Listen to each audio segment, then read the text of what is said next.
about this week. Yeah, you too. I mean. Yeah, we could. It's awesome that we could do it on Thursday. Thank you for that. And I brought you another special game of Karpov, and this time Karpov will attack. Guess what? Karpov will attack today. Yeah. I mean, it didn't happen so often, but this is one of my favorite game of Karpov attacking. So yeah, let's get to it. I'm going to add you in the classroom. Bam! Oh. I think you're there. Yes, I am in. Yeah, awesome. So this was game between. Hold on a second. Let me see in OBS. Okay, you can't see the notation, right? No, I can't. Hopefully. All right. Awesome. Okay, so.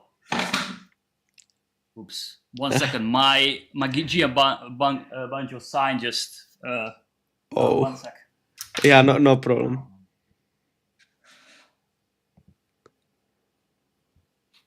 All right.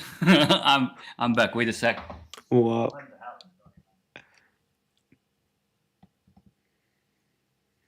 No.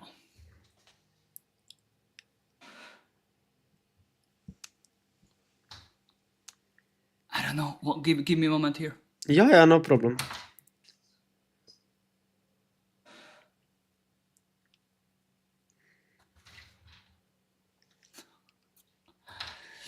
Ay.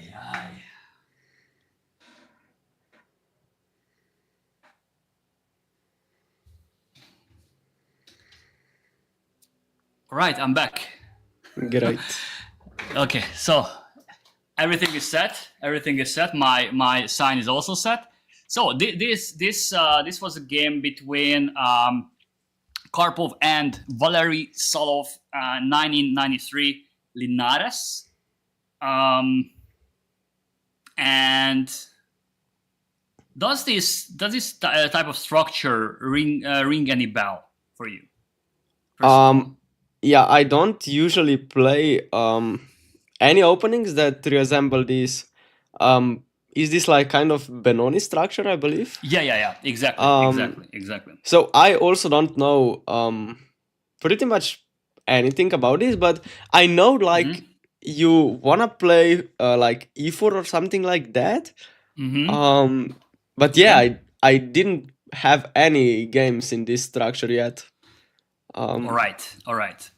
Yeah, basically this is a structure. I'm gonna tell you, this is a structure I always hated with both sides, because I never really played against the Benoni, because somehow it's I like more, like dry positions over this. And with the black perspective, I never really understood what we are playing for. Of course, I mean, I know the plans and everything, but I don't think it fits my style. So it doesn't fit my style with any of the colors.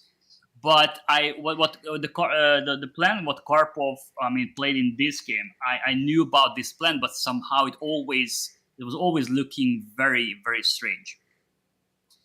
Compared to a regular Benoni, this position is a little bit different, because white darcer bishop and black one of his knights just got traded, and this makes the position a little bit different. Why is that? What do you think? We'll get to the game right after.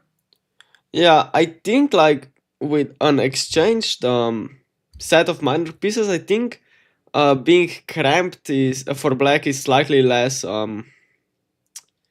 less important because black has less space, and I think without another knight, I think it's slightly easier to play being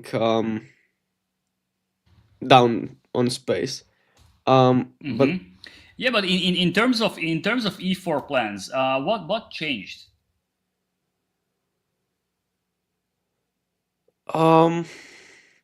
So the knight is usually on f6, right? Or yes. Oh, so maybe maybe d5 is no longer as weak if we want to play for e5 later on.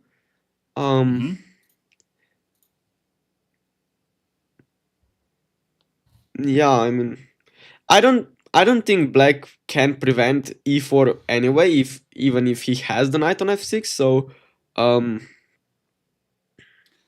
yes, but actually, it's not really the knight is the big problem. That black is missing the knight, but we are missing the dark square bishop. So what do we do with this e4 move? That's the question. oh, so we will not as easily break with e5, probably. Also, and what else do we do with e4? Yeah, we weaken the dark squares. Exactly. So if you play e4 in this position, you kind of like weakening the dark squares. And as you said, yes, since the bishop, I mean, usually in the Benoni, the bishop is on g7, but it doesn't really make any difference. I mean, right now it does, but I mean, in long term, if the dark square bishop remains on the long diagonal, this guy over here remains on the long diagonal, it doesn't really make any difference if it's on g7 or f6. It can anytime it can go back to g7. So yeah, I mean, pushing through this plan is what we usually want in the Benoni. So usually in the Benoni, we are playing, in the center. We would like to break in the center with this plan, and in the meantime, black is trying to get space in the queen side. So they say whenever black gets b5 in some Benoni structures, usually black is already doing all right. So what we are aiming for, in the Benoni, we don't really, if with white, we don't really want to, like allow b5 to gain space, especially with the bishop pair right now. But of course, we are not talking about the Benoni because you are an e4 player, so for you it's not. But anytime if you want to play like the Benoni with black, if you're a dynamical player, Benoni is a very good opening. So it's yeah, I mean, I can highly recommend playing the Benoni because yeah, below like international and grandmaster level, people cannot really handle, I think, Benoni structures super well. So all right, but okay, enough of the structure and everything. How would you play now? How would you play?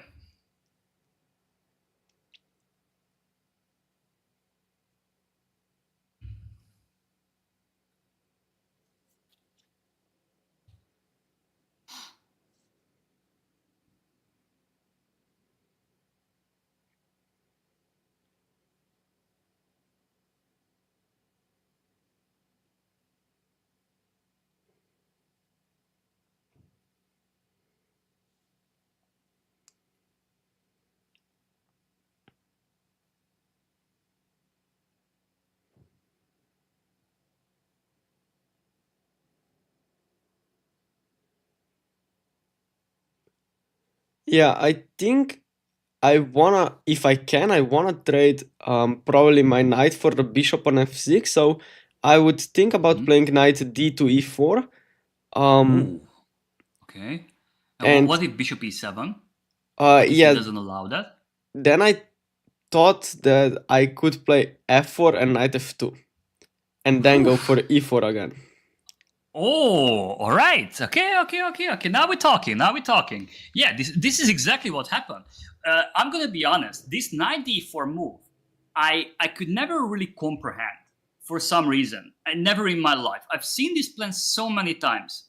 This knight d4 f4 plan, because for me in Benoni structures, it's only natural to push e4 to play for this plan, because I mean, I'm not saying I never had Benoni in my life, but like when I became Grandmaster, I mean, I started to like, mixing my repertoire a little bit, around. And whenever I saw my opponent has a very small, tiny little chance to play the Benoni, I always played one knight f3 or one c4. So no Benoni, thank you. So, but I mean, I know the plans, but this knight d4 move for me, it was every single time it was so unnatural. What I would have done here, I probably I was looking at knight c. I was looking at knight c4. The problem with knight c4, black has bishop a6. And the problem is the bishop is not only, is not only attacking c4, but now he will probably, I mean, if we don't protect the knight, or if we just simply move the knight away, if we don't protect the knight the right way, I mean, black will get b5, and this is exactly what we are trying to avoid. I mean, black will open up, the queen side. He will gain space, and combined with the bishop, this is always huge. So let's say we play b3, he will get b5, and I don't think this is very, very beneficial for us, because the queen will get this square. He will play knight d7, and he will bring the bishop back to b7. He will push a5, a4, and with the bishop pair, he basically has like a queenside pawn majority. If you consider the pawns from d to a. So that, what does it mean? Maybe later on he can create a pass pawn. I mean, pass pawn combined with bishop pair is always like deadly. So yeah, in case of queen b3 is probably the only move here, because now we protect c4 from the bishop, and actually we don't allow b5. The problem is, after, let's say, bishop takes c4, queen takes c4, a6. Now b5 is threatening, so we gotta play a4. Let's say knight d7, e3. I mean, the position becomes a little bit dry, thanks to this, opposite color bishops. But I mean, we've seen Karpov like outsmarting and outplaying. Who was that exactly? It was Halifman. In one of the other I believe, play like Karpov sessions. He outplayed Halifman in an opposite color bishop. But the problem is, as I said, I mean, in Benoni we would like to break in the center. Now it can hardly happen, because we just lost one of our potential piece which supports e5 push, our knight from c4 or from f3. And basically, I mean, black will make sure that this f4, e4, e4, e5 will never happen. There is one tiny little problem though, this a6 pawn later, because now black is missing the Leicester bishops. So of course he will never get b5. I mean, we can also make sure, if we bring the bishop back to f1, maybe we can switch up the queen and the bishop. So imagine the bishop is here, the queen is here, and then he will, I mean, he can protect this guy for the rest of the game. And of course he will never get b5, he will never get e5 push. So I would say this position is balanced, but I will still pick white, but it's nothing special. So Karpov went, this is how I would imagine Karpov playing this game, but this has not happened. This is not happened.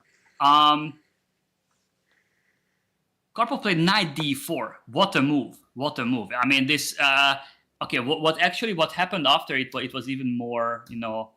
For me, it was even more shocking. Okay, knight d4 is. I've seen this. I've seen this plan. By the way, this position. They didn't reach this position from Benoni. They reached this position from Queen's Indian. It's also possible. There is a line in Queen's Indian where exactly we can reach this position from. Okay. Of course, bishop e7. Now f4, because later if black gets f5, I mean, we didn't play knight d4 to just bring the knight back to d2. Of course, we wanted to play f4. This is what happened. Knight d7. How about now?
So I don't think black has, anything I need to be scared of.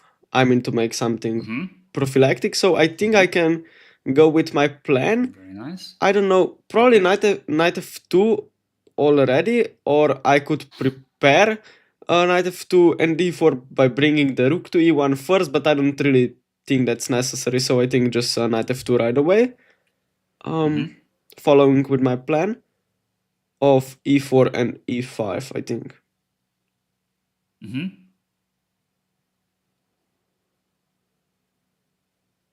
Okay.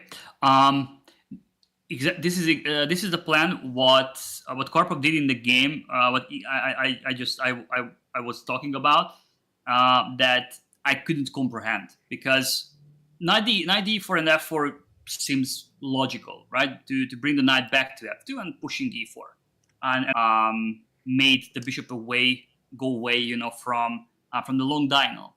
But if you play, let's say, knight f2, the bishop will get back to the diagonal, and that we can't really allow. We don't want to see this bishop here, simply. Like, and surprisingly, Karpov kept the knight here on e4. Okay. It's weird, right? Because what do we know about like Benoni structures? We want to push e4 like every time. You don't see a single Benoni where we don't push e4. None. There is none. Every Benoni we push e4. It can be any type of Benoni lines. White always goes e4. White goes for the center. So why Karpov kept his knight here on e4?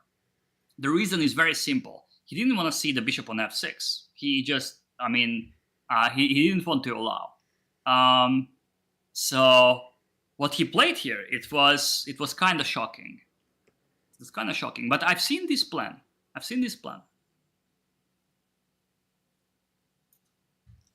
Also, if we really want to attack,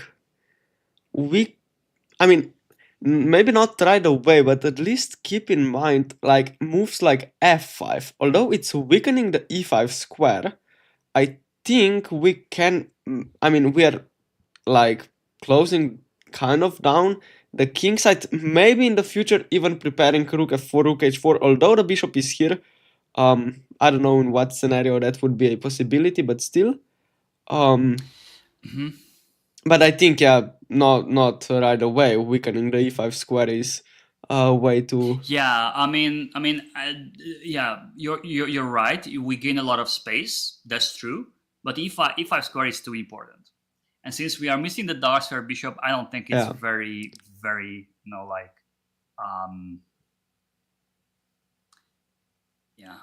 very fortunate to give up on. So I would rather keep that pawn on f4 for now. Okay. But you can gain space another way.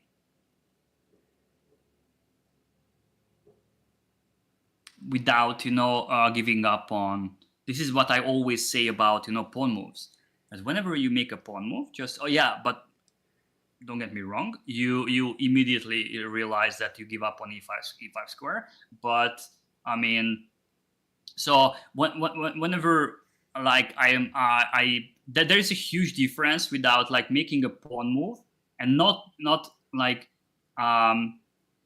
not being aware of what squares you are giving up on, but that you're fully aware that you give up on e5 square, but still this type of thinking I like. Because you are questioning the principles. That's fine, but it's not necessary. It's not necessary. So maybe instead of f5 I play g4 with maybe. Yes, exactly. Yeah, preparing rook f3 also, like rook lift, but and also yes. I don't think f5. I firstly thought that f5 might be a bit of a trouble, but just takes and bishop h3 and the light squares around the king are way too weak. Probably. Okay. Yeah. So g4, exactly. This is what happened in the game, and basically we would like to gain space with g5 without giving up on the very important e5 square. So basically, after we push g5, this piece is right there, paralyzed, because the bishop finally cannot really get to this diagonal, and it allows us to maneuver pieces behind our pawns, exactly how you just mentioned. It allows to swing, like also the queen, or maybe even c1 rook sometimes to the king side. So yeah, this is exactly the point of g4. Not only gain space, but allow our heavy pieces to getting maneuver behind those pawns. And and also by advancing the pawns like to g5. I mean, if you let's say advance the h pawn as well, I mean, I'm not so sure if we really want to do that, because then we can't really reuse the h file anymore. So if you push h4, we can't really use. We don't have any mating net on the h file anymore. So we have to be very careful about pushing h4 after g5. All right. Just and now probably yeah. One question: what if black would play f5 instead of knight d7 earlier, like one move ago? Here. Yeah. In case of f5, I think we just go back to f2, and it also got me thinking a little bit what really happens now. But the problem is, I think just like we mentioned, with the pawn move, actually black gave up on some squares. So now e6 square, and not only e6 square, but like after, let's say, we push e4 and f takes e4, bishop takes e4, all of a sudden after queen c2, or even moving the bishop back to b1 and queen d3, I mean, black's king side is getting a little bit weakened. And we can even push g4 g5, since the bishop is basically out of play in the queen side, so it's not really controlling over anything on the king side. So black has to lose time to bring the bishop back. I don't think that's very good. I mean, now we are going to push e4, e5. If he takes, we'll probably take with bishop or even with knight, and we can continue our plan. Nothing really changes, because except black just gave up on some squares. So f5, I think, is giving up on a lot of squares. Not only e6, but is just weakening these guys, because with the pawn on f7, I mean, black can easily play g6, and it's not weakening anything, because I mean, this triangle here is just well protected. But after black just moves the pawn away, all of a sudden his king side pawn becomes weak. And after he pushes g6, I'm just showcasing a scenario. So let's say playing f5, knight f2, whatever, knight d7, e4, takes. Let's say I'm just showing. So in these type of scenarios, so we all of a sudden we have access to a lot of things. Of course he can play knight f6 here. I'm not saying we play queen c2, but we can just even move the bishop back, and all of a sudden we can use a lot of stuff here. And also we can push g4, g5. I'm not even sure that we take with bishop. We can also take with knight, because knight f6 is always running into knight g5. Yeah. And otherwise we will push g4, g5. And again, these guys are a little bit. And after h4 and f4, f5, I mean, we're just destroying everything in the king side. And this bishop right here is not doing anything. And if he pushes h6, then all of a sudden again, I mean, look how many weak lie squares are there. So f5 might stop g4, g5 plan, but not forever. Okay. So f5, I think it just makes things even worse. So yes, Karpov played g4, and black played a6. And now, huge dilemma. I think this was one of the biggest dilemma in the game for Karpov. Should we stop? B5, or should we allow? Huge question. Pros and contras.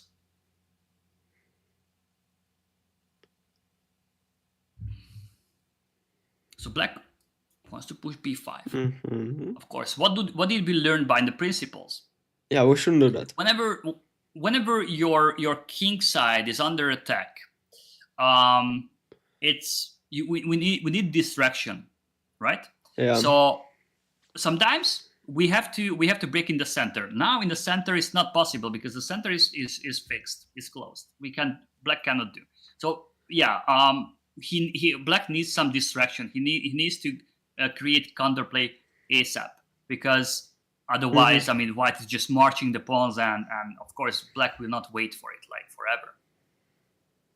So Black wants to push b5.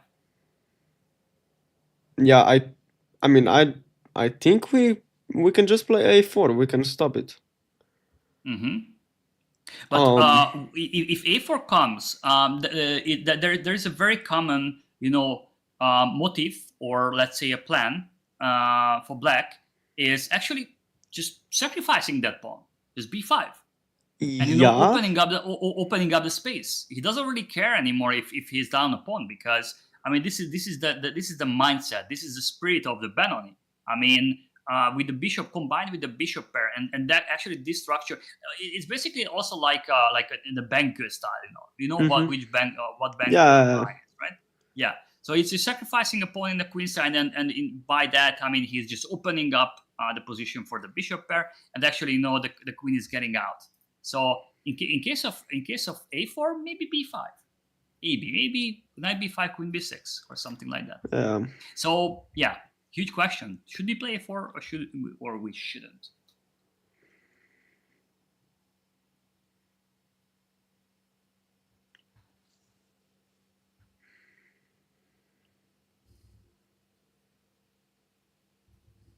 Yeah, probably a4 gives him enough counterplay, or at least he gets something. But if we just continue with our plan, like g5, for example, I don't think he's even close being quick enough. Now that I look at it, I mean, yeah, he can play b4, but I mean, I will just drop the knight to probably even to b1, and I'm just marching down the king side. Yeah, exactly. Karpov played a4. But according to my analysis, g5 was better. G5 was better. And yeah, I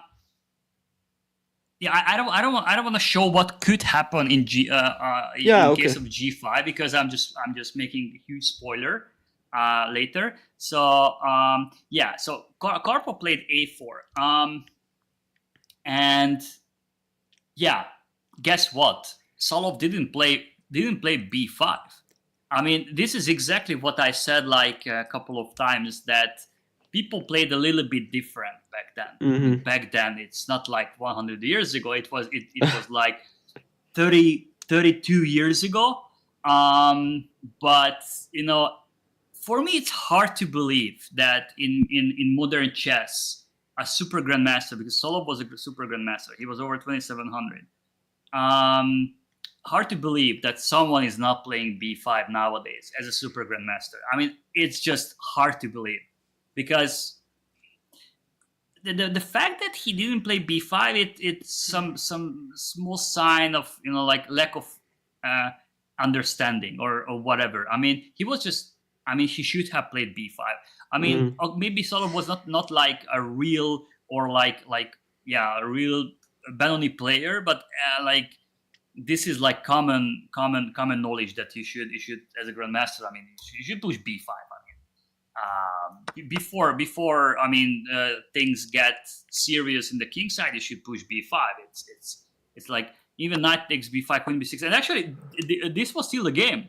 There was a game like two international masters had a game for this position. Like it's weird that two world-class top players in the world, and like not two, like Solovey, like I think he was top 10 back then, and it's weird that an international master went for the right plan and Solovey actually didn't. So it's like. I don't know. It's weird. Also, queen b6, but according to engine, Black can make even better move, knight f6, which is kind of weird. I mean, not weird. If I mean, by the time it gets only logical, because Black is just eliminating the annoying knight from e4, and by that, the bishop will get back to his diagonal. So also d5 is hanging right now. So not only mentioning g4 is saying, so the knight is hitting d5, hitting g4, and let's say in case of this straight, the bishop will find his best life on this diagonal. And all of a sudden, the fact that we are up a pawn, it's kind of irrelevant, right? Because now this f4 g4 is definitely weakening our position. b2 is weak. These guys are weak, and black has a bishop pair. And like this is very dynamic. The rook is getting to the half open file. Black has an open file, although it's not very dangerous, but sometimes it can get to a2. The rook is getting here, and all of a sudden, it's very double-edged. It's very double-edged. So this is how black should have played. But black was missing the chance to push b5. He played rook e8. How about now?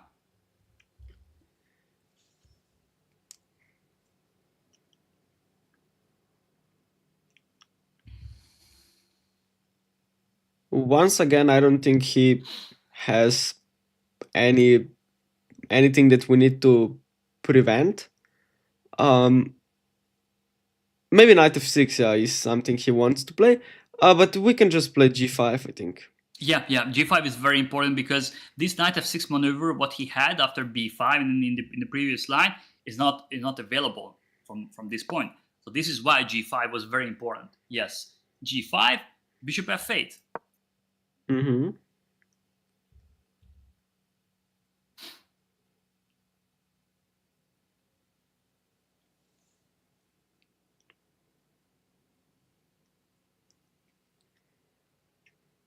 mean, the point of bishop f8, maybe, but black has to be sure that the knight will not land on f6. So of course he shouldn't move the knight. Maybe he wants to get g6, bishop g7, improving his bishop, and the rook is getting this half open file.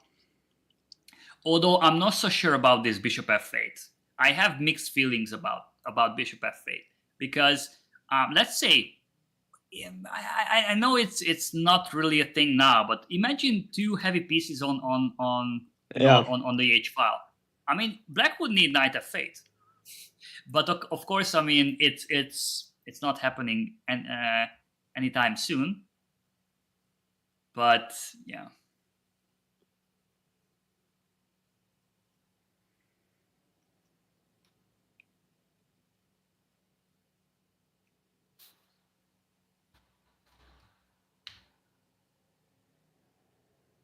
Karpov made a prophylactic move. I kind of like this move. It's typical Karpov. Yeah. It's like a signature move. Or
so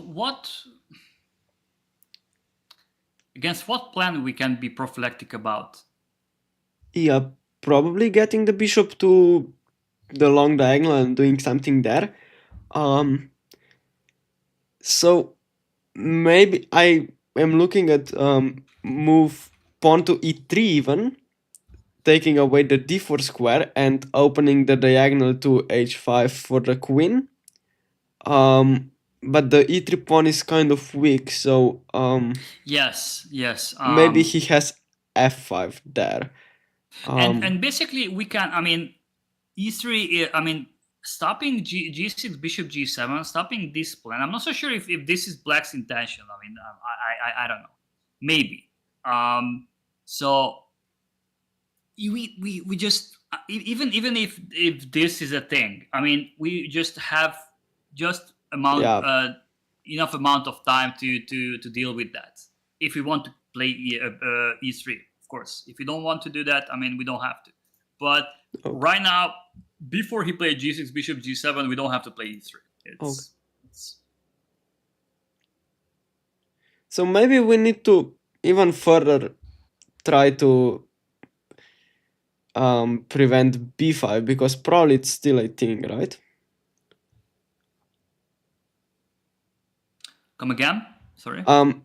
I'm saying that probably we can still try to even further prevent the idea with b5, which probably is still a thing. Yes. So I mean, but if black wants to sack that pawn, I mean, he will. So, okay. So yeah, but actually, Karpov kind of did something about b5, but not directly. I really like this move actually. What he made. I also in the blitz game, I would make this move in 0.5 seconds. Somehow I always do this move because it just you never know when this move is going to be useful. And it cannot hurt your position.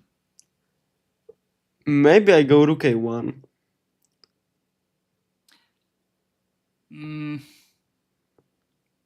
Rook a1 is I don't know. I'm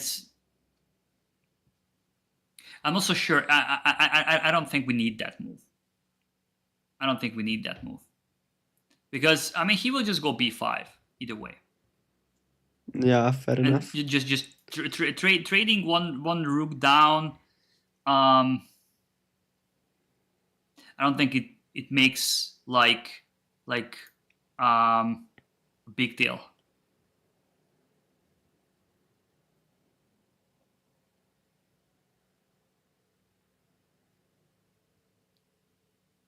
Someone saying in the chat bishop a3. Actually, bishop a3 didn't even cross my mind, but it makes a lot of sense in terms of g6. Not so sure, but I think who said bishop a3. I think he's a grandmaster, but I'm not quite sure. I know this name. So yeah, I'm not so sure if black wants to play g6 at all. So if black doesn't want to play g6, bishop h3 it's actually kind of useful against the plan and against b5 ab queen b6. It makes sense because the knight is always hanging. So bishop a3 actually makes sense. Makes a lot of sense. But somehow we are way to sack. So no, actually, I mean, yeah, but the knight is not defended. Yeah, the knight is not defended. Yeah. So e4 is not defended. If e4 is not defended, and he can get b5, and we can take on b5, and then he will push b4, and yeah. Maybe he's not a grandmaster. Nah, I think he is. Yeah, I'm just kidding. Maybe we can play queen e1 and queen h4. But I don't see how this kind of prevents b5 at all. So yes, no, I mean, no. I mean, b5 you can prevent. It will happen. So black will go b5. So if black wants to sack that pawn, he will.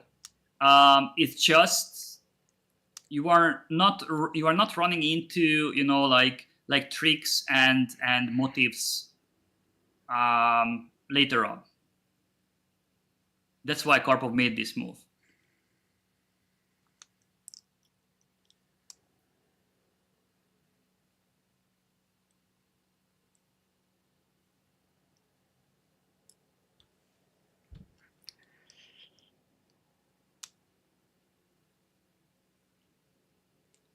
Oh, maybe it's king h1.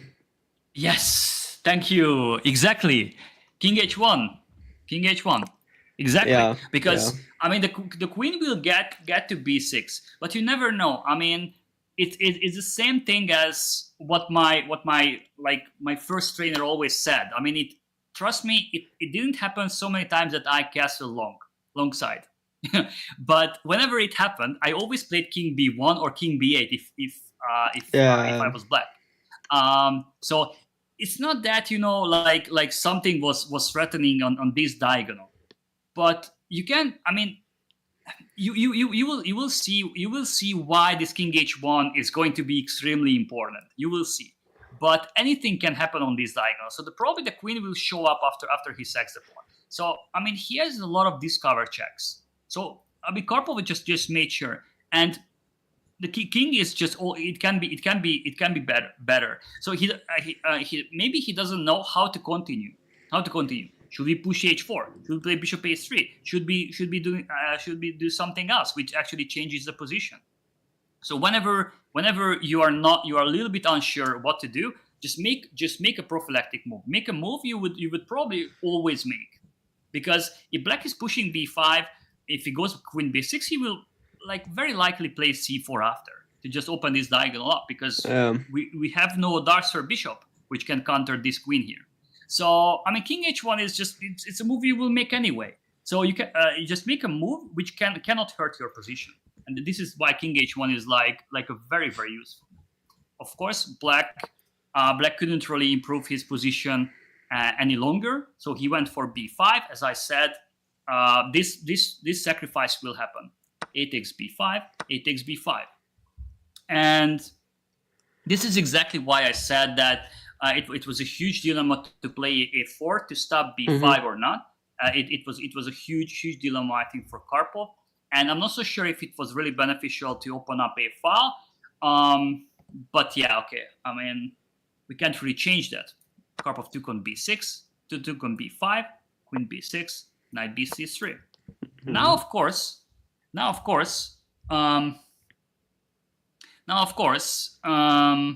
black cannot take on b2 because rook b1 wins the piece. So this is not a thing. He played queen b4. And now, how should we continue?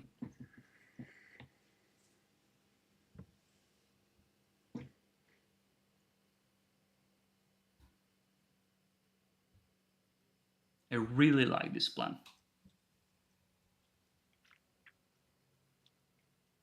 Again, 3+1 rule. Should we change the pawn structure? Should we improve a piece? Should we trade some pieces, or should we do some prophylactic moves?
Yeah, so I think I wanna play queen to c2 here. With the idea of rook f3. I'm defending the knight. I'm eyeing the h7 square. and also like just solidly defending the b2 pawn. I know it's not a threat, but still. So queen c2, rook f3, rook h3 next. I mean. Interesting. I kind of like it. I have a problem with that though. So if you play queen c2 and that's the plan. I mean it can be easily defended by g6, and I'm not so sure if should I start with g6 right away, because knight b6, rook f3, knight c4, rook h3, and g6, knight f6 is mate actually. Yeah. So maybe queen takes b2 I have there, but queen d3. So I'm looking at a line with knight b6, rook f3, knight c4, rook h3. Now of course g6 is running into mate, so we can't really do that. This check is threatening. Yeah. Yeah. Queen b2 is knight queen f6. b2, knight f6. Yeah, of course. Queen d2, knight f6, but even queen d3, I think. Even wait, the rook is hanging. What am I talking about? No, just knight f6. Yeah. So black doesn't have time for that.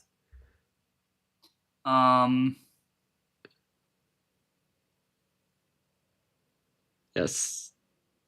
How about, is it stupid? It's just probably, maybe, I'm not so sure about this. It doesn't look good though. Doesn't look very good. And yeah, no. This is not. Maybe, I mean, actually, I like this plan. This is not what happened in the game, but I kind of like this plan. Yeah, I thought you cannot. I thought you have to have the knight on d7, but because of course g6 is probably the only way you can prevent my idea. So I think he needs to stay on d7, but even if, for example, rook f3, g6, maybe we can also play like rook h4 with the idea of bishop h3. Oh, but maybe then he can take the knight with the rook, yeah. But of course the idea is that I'm getting f6 square for my knight. But it doesn't work. Deflect the knight. Oh, but no, but I'm defending the knight enough times. No, but the bishop will get to g7. So okay, so I'm probably not quick going enough. to be that big of a deal. So okay. My only problem is that probably black has to keep the knight on. But wait a sec. So g6, maybe your bishop h3 move. Oh, yes. Right away. I'm not so sure about rook e4. It's just probably queen takes e4 now, and this is just not enough. This is not enough. Yeah. No.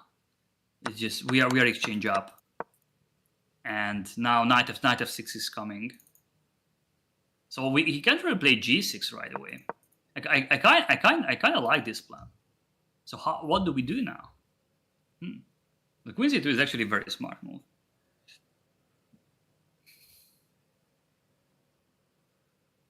Now maybe he has to go back, e7 and knight f8. This is why I said that I had mixed feelings about this bishop f8. Yeah. But then he doesn't have e. I mean, it's a win for us, right? If he goes to e7, then because the rook cannot really use e5 anymore. So someone says bishop takes d5 for black. Little man, bishop takes d5, knight takes d5, and what's next? It's not looking very good. Yeah, so this is how to deal with this. Maybe he means bishop takes on d5 after we play rook f3. Because if we take, the knight is not defended on e4.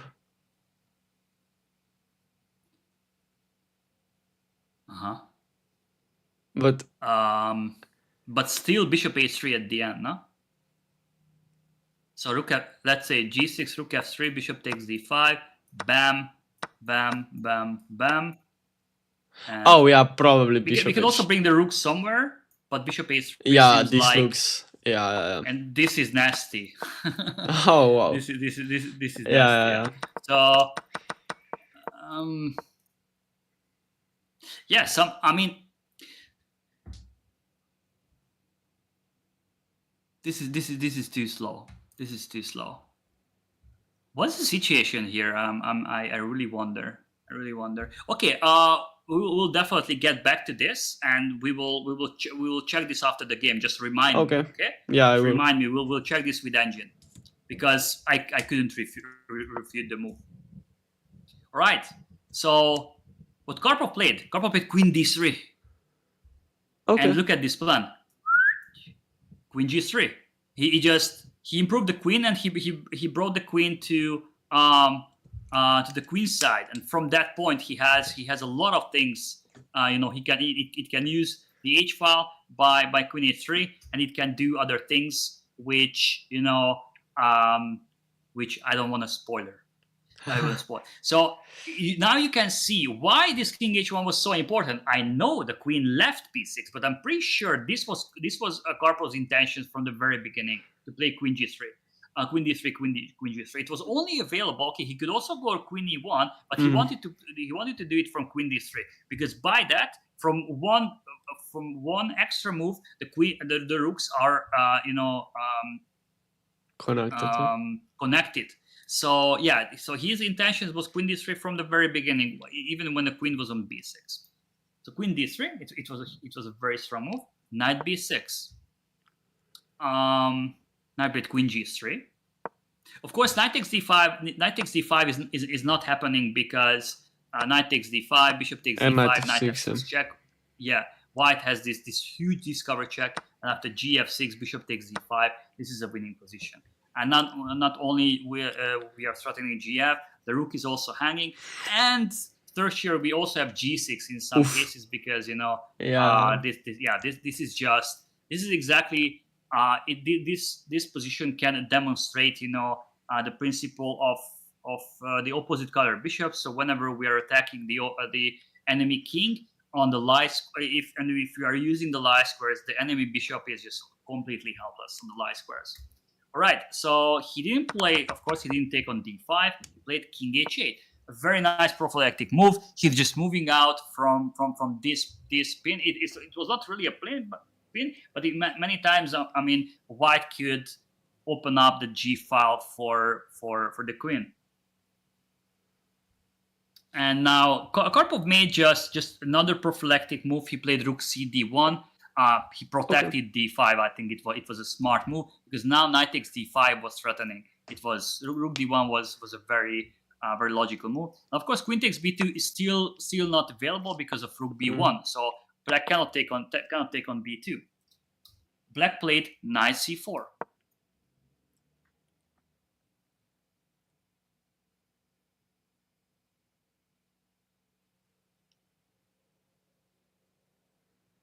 What now?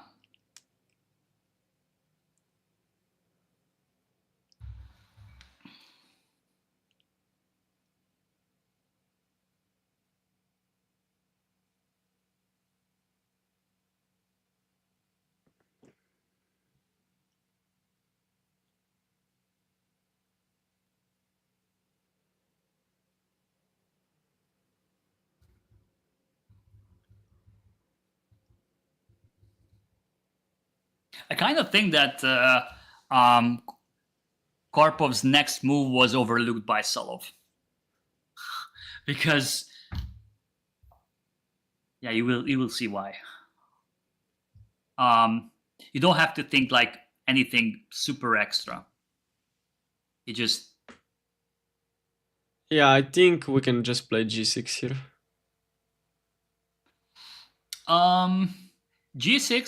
G6 happened, but not immediately. He played B3 first. He protected the pawn. Now the knight has to go back, and because he played Knight B6, of course Queen takes B3 was not available again because of Rook B1. The knight had to go back to B6. I think simply Karpov didn't like the fact that whenever, let's say, G6 very nice, very nice. That's going to be a huge move. So after we play G6, and let's say we are going to use G5 square, Black has some counterplay on E3 square, like Rook E3, Knight E3. So first things first, he just made sure that the knight will not get any counterplay. So the knight had to go back to b6, and now g6. Look at this move. Yeah, I really, really like this move, because he's just trying. I mean, look how many pieces basically black is defending with. One. Yeah. Only one. I mean, these pieces Yeah. are just chilling in the queen side, not doing anything, and so actually we are already pawn up. So we don't have to like keep our like material and play for some endgames. This is the time to shine and time to destroy. And this is exactly how we do. By this g6, we just make sure, because we make sure that we opening up the space, because we are attacking with 1, 2, potentially 3, and also the bishop can join, versus one defending piece. So all we have to do is just open up the space around this king, even with the cost of this little guy here. Who cares?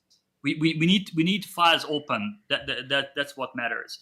F5 was also a possibility, because now I know we mentioned that, I mean, e5 square, we are kind of giving up on e5 square, but this is not about like principles anymore. This is exactly a position which overrides the principles, because it's going to be very direct. It's going to be very forced in a couple of moves, because we are about to attacking the enemy king. Whenever we attack, principles become irrelevant. So g6, of course, he couldn't play hg6 because after queen h4 or queen h3, doesn't really matter. King g8 and knight g5, and it's going to be mate. Bishop e7 doesn't really help, because it just it's still mate. So of course, the only move was f take g6. What now? Yeah, I thought about playing knight g5 here. Yeah, I think it's just overwhelming. Maybe you can try to play something like king g8, but I get to the e6 square even. Oh, maybe I could. What about bishop e7? Yeah, 96 pro. Oh, but then he gets to the diagonal. Yeah, he gets. I'm not so sure if this works. Maybe this was already Oh, wow. already working. I didn't see that. But like. Yeah, why? Yeah. Yeah, I don't know. Maybe black can try something like this. Probably we are still winning. I'm not saying we are not, but yeah. I don't know. This was not really necessary. But Karpov played f5.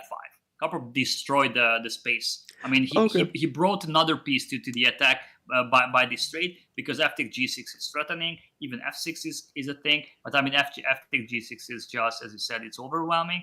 And after this trade happens, we just brought another piece to the attack, this rook.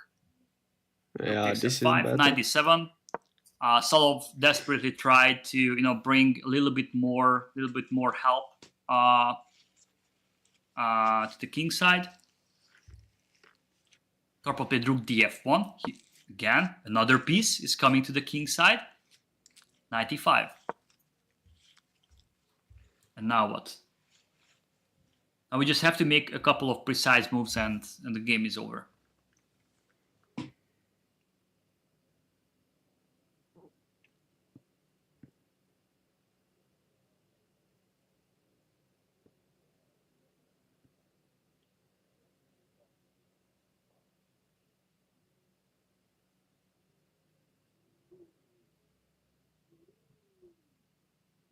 It was kind of a prophylactic move. Oh, yeah. What he played here.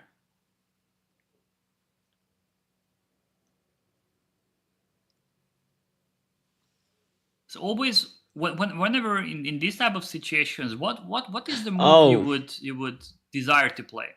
Yep. I mean, I think he.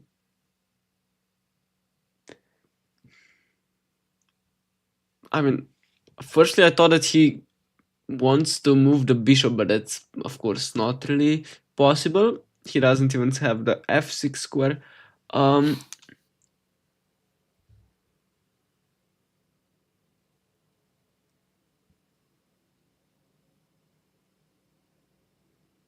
So what's the move you want to make, like, to just, you know,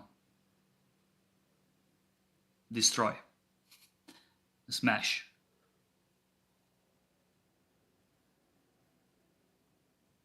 What is a killer move in every position?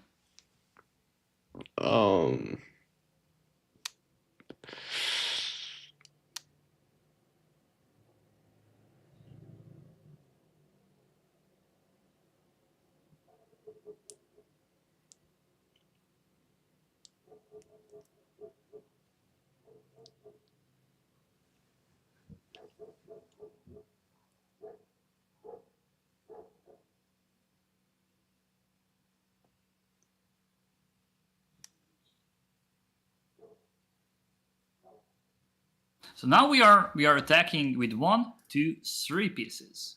Yeah. Which other piece can be Yeah, included? I wanna play knight g5. And yes, exactly. This is the move, because not only knight e6, but, you know, like, we can smash on h7 or play queen h3, and we can create immediate threats. Even rook takes e5, knight f7 check.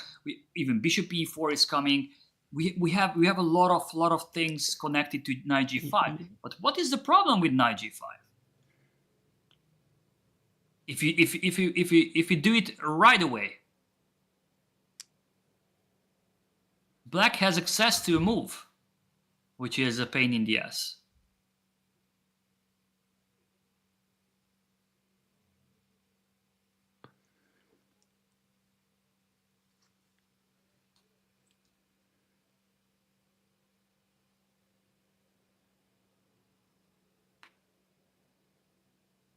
maybe he tries to play knight g6, or I don't. I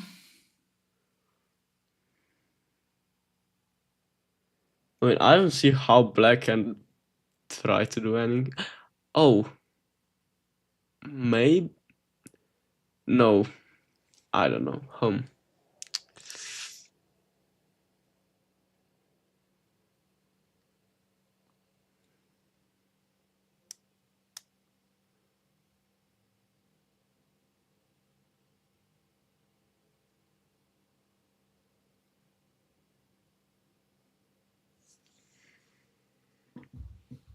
Oh, he has queen g4 probably. Yes. Yeah. Exactly. But now I'm thinking, what about this move?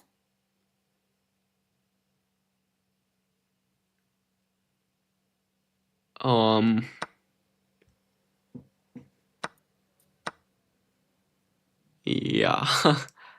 This looks over. No, it's not. Queen takes g2. Oh wow.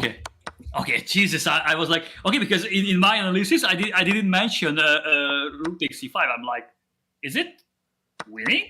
No, it's not. Queen takes g2. Yeah. Okay. We are even worse here, I think.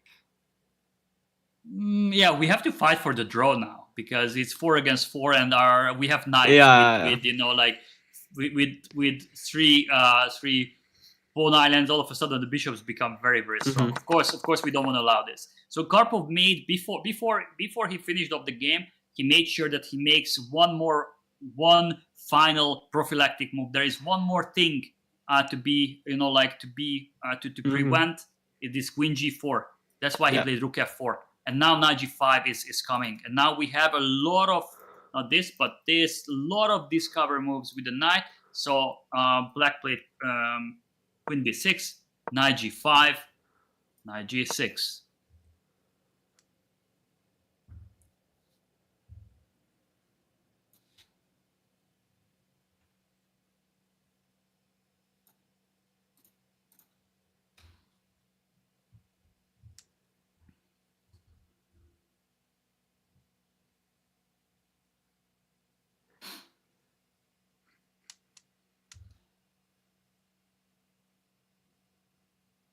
Yeah, I think about playing queen h3 here, maybe forcing h6 and then knight f7.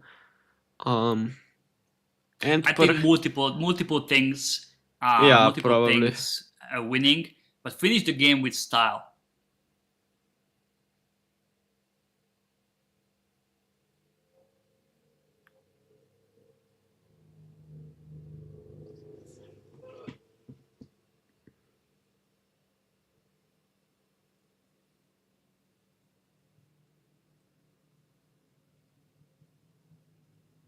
Finish the game with class.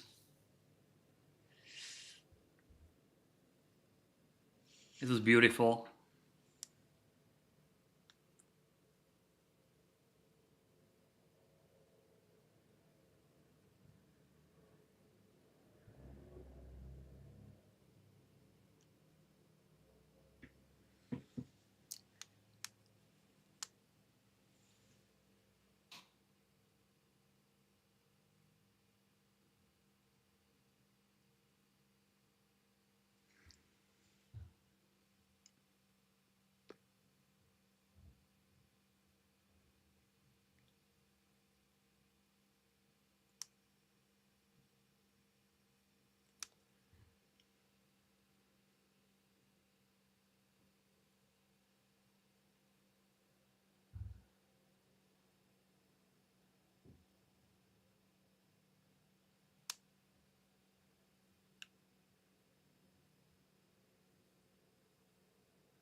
Maybe I go knight takes on h7, king takes, and I was even looking at maybe bishop e4 there. Rook takes e4 he has, no? Yeah, but I thought this was also winning. Yeah, knight but takes. that's unclear. That's unclear. We have a the cleanest win ever. Cleanest and classiest way. Classiest win. It's beautiful.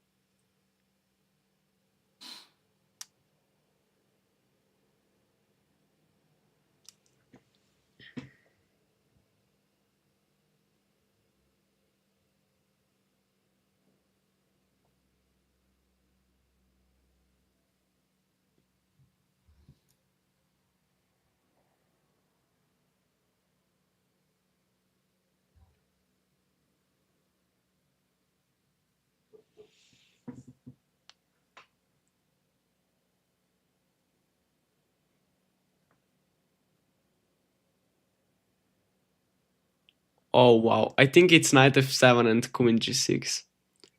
Yes, exactly.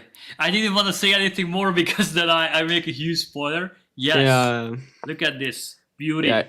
Bam! Yeah. It's beautiful, right? AG and Rook H4. And Rook H8 is inevitable.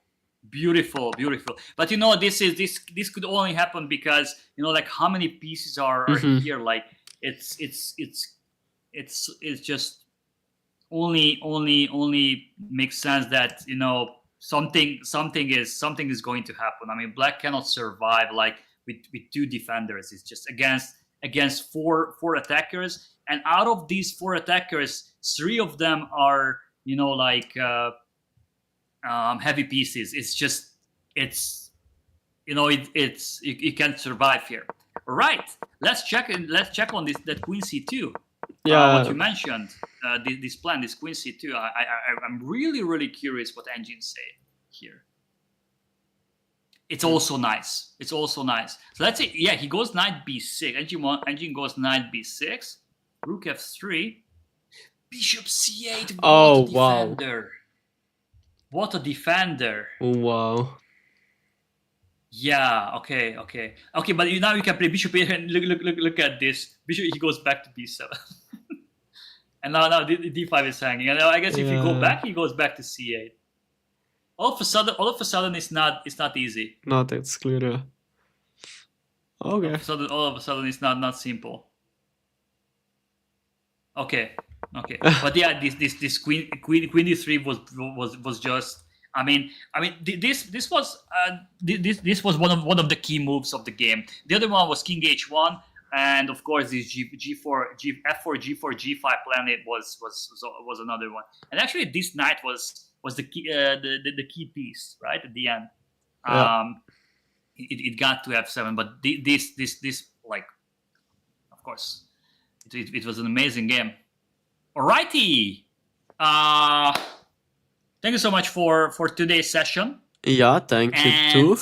Next week we are continuing with another Karpov game. I just have to think that what other topics we didn't touch, but I'm pretty sure I will. I mean, I have like a huge amount of Karpov games in my database, like analyzed in my own comments and everything.